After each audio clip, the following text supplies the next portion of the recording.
Blessed but broken. Hindi lahat ng basag, wasak. Reflection from the Gospel of Matthew chapter 5. And here's the famous line from Matthew 5 verse 3 to 4. Blessed are the poor in spirit. Blessed are those who mourn. At tingnan natin kung ano ang mensahe sa atin at kung papaano tayo makaka-relate sa pinagdadaanan natin ngayon. Welcome to Morning Mirror, your daily reflection. Itong Matthew 5 ang unang sermon ni Jesus. At obviously, ang sermon na ito ay hindi para sa mga perfect people. Hindi para sa mga successful. Hindi para sa mga powerful. Hindi para sa mga mukhang okay. Kundi para sa poor in spirit, para sa mga nagluluksa, mourning people, para sa mga broken people.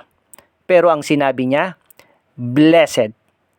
As in, blessed are the poor, blessed are those who mourn.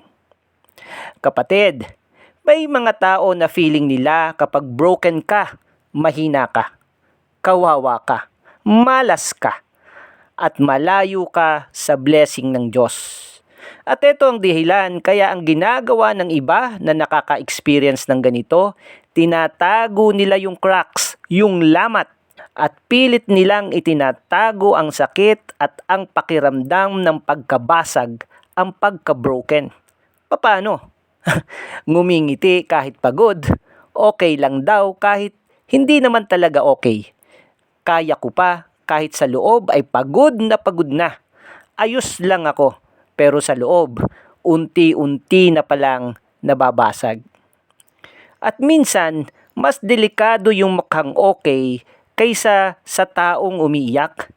Yes, maaaring ito nga ang totoo mong kalagayan, pero ito rin ang kailangan nating panghawakan.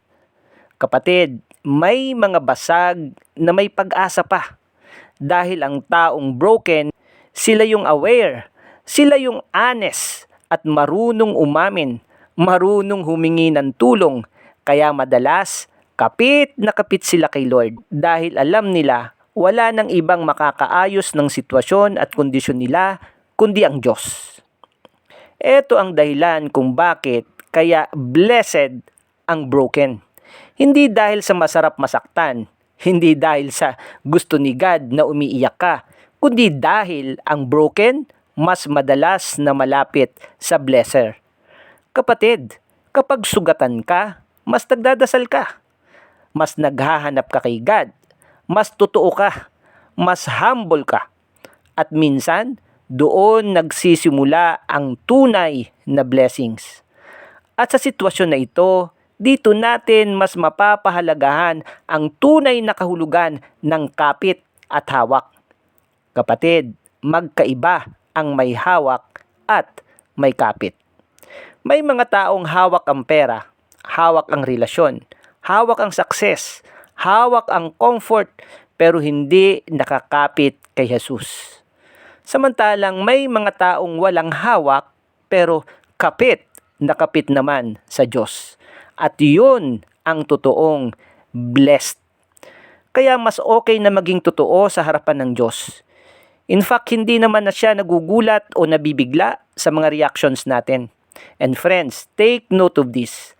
Mas delikado kung pipilitin nating itago ang cracks, yung mga lamat.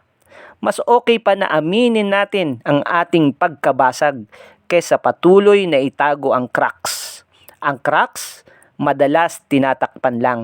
At habang tinatago mo ito through pride, emptiness, silent pain, unhealthy relationship, fake happiness, ang effect, unti-unti kang nauubos.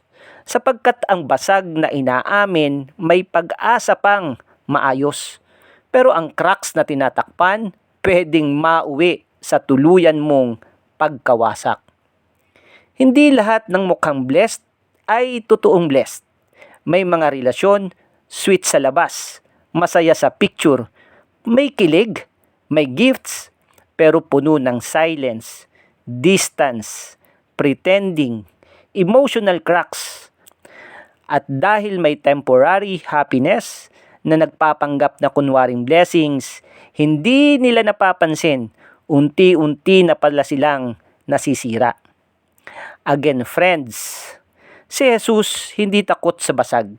Kaya nga ang unang sermon niya, hindi para sa perfect people, kundi para sa mga umiiyak, sa mga pagod, sa mga sugatan, people with emptiness, people who mourn. At ang sabi niya, blessed sila. As in, hindi ka rejected, hindi ka useless, hindi ka abandoned. Yes, kung pinagdadaanan mo ngayon ang lahat ng ito, kapatid, you are blessed sapagkat mas malapit ka kay Lord. Maybe today, may cracks ka nang tinatago. Pagod ka na. Hindi mo na alam paano aayusin ang sarili mo. Gusto mo nang magpanggap na okay ka. O baka basag ka na talaga. Pero pakinggan mo ito. Hindi lahat ng basag ay wasak na. At minsan, yung aware na basag siya, siya pa yung mas humble, mas totoo, at higit sa lahat, malapit kay Jesus. Let us pray. Panginoon, salamat dahil hindi mo kami tinataboy kapag basag kami. Salamat dahil hindi mo hinihintay na maging perfect kami bago mo kami tawaging blessed. Turuan mo kaming umamin, mag-surrender, kumapit sa iyo at kung may cracks kaming tinatago, bigyan mo kami ng lakas, ng courage para ilapit iyon sa iyo. Ikaw lang, Lord, ang tunay na makakaayos ng puso namin. Sa pangalan ni Jesus. Amen.